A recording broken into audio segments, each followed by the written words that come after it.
Magandang hapon, kape tayo. So, yan po, nagkakape po ako. Kagigising ko lang yan. So, alas 4 ng hapon. So, kagigising ko, tapos magluluto ako ng hapunan. Hapunan ko. Yan, na ako ng kagamitin yan, yung manok pakpak. Paborito ko kasi yung pakpak na yan. So, yan, nagprepare na ako ng kawali. At dahil chef nga, ako ngayon, so, syempre, naglagay tayo ng mantika sa kawali. Painitin ang kawali.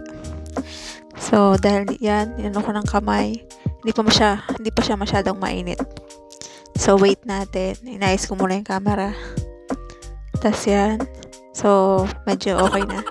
Dahil naramdaman ko na mainit na yung mantika. So, syempre, gisa-gisa tayo. So, sa pagigisa niya, inuna ko yung luya. Sunod yung bawang, tapos sibuyas. Tapos, syempre, pagkatapos na yung manok. Ginisa ko yung manok.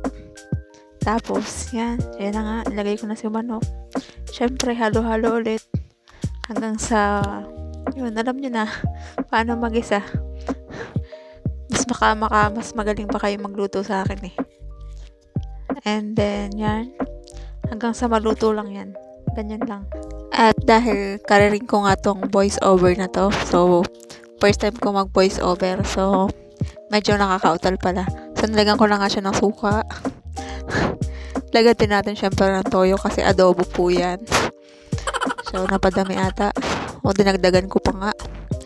And then, tatakloban ko siya. Ay, may kulang pa. Nalagyan ko pa siya na pampalasa. So, mix po yun para na siyang, tas yun, magic sarap. Siyempre, may magic sarap. Tapos, lalagyan ko siya ng tubig. At tatakloban ko na yan. Hanggang sa, ayan. Ganyan na po yung magiging kalabsan. Hanggang sa maiga. Thank you for watching.